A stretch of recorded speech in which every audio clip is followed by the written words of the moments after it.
Industri 4.0 adalah transformasi komprehensif dari keseluruhan aspek produksi di industri melalui penggabungan teknologi digital dan internet dengan industri konvensional. Manfaat yang pertama, rantai pasokan, yaitu membantu bisnis untuk merespons secara real-time. Yang kedua, kinerja bisnis, yaitu meningkatkan kualifikasi kompetensi pekerja.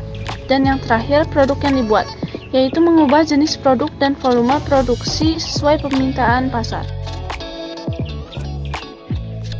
Implementasi peta jalan industri 4.0 di Indonesia harus berorientasi pada sistem ekonomi Pancasila.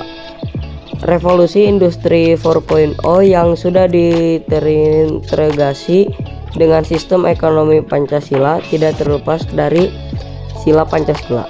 Pertama, kegiatan perekonomian harus berjalan dengan tidak mengabaikan nilai-nilai agama dan etika bisnis. Kedua, kegiatan perekonomian wajib mengedepankan nilai-nilai humanis dan tidak eksploitatif. Ketiga, kegiatan perekonomian dilakukan dengan menerapkan asas kekeluargaan. Keempat, kegiatan perekonomian harus selaras dengan nilai-nilai demokrasi ekonomi dan mengedepankan musyawarah mufakat.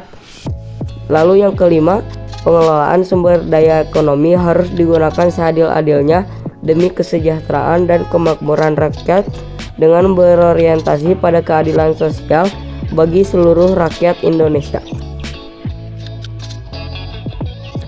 Yang selanjutnya ada 5 sektor industri yang menjadi fokus utama Making Indonesia 4.0. Yang pertama ada industri makanan dan minuman. Industri ini meliputi industri penggilingan, produksi barang-barang setengah jadi, seperti garam dan gula, serta pengolahan makanan kemasan. Dan yang kedua ada industri tekstil dan busana. Industri yang meliputi produksi serat, benang kain, hingga pakaian jadi dan keperluan rumah tangga.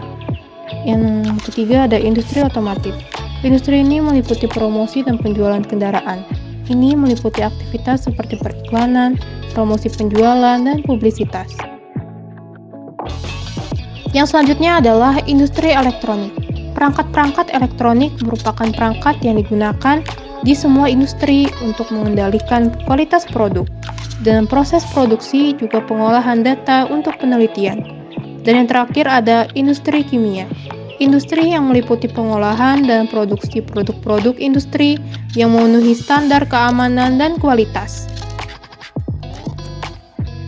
10 prioritas nasional dalam inisiatif Making Indonesia 4.0. Yang pertama ada perbaikan alur aliran barang dan material, dilanjut dengan desain ulang zona industri, dan juga memberdayakan UMKM, serta menarik minat asing, hingga membangun infrastruktur digital nasional, dan juga menarik minat investasi asing, hingga peningkatan kualitas SDM, dan pembangunan ekosistem inovasi. Selanjutnya, ada insentif untuk investasi teknologi. Dan yang terakhir ada harmonisasi dan kebajikan.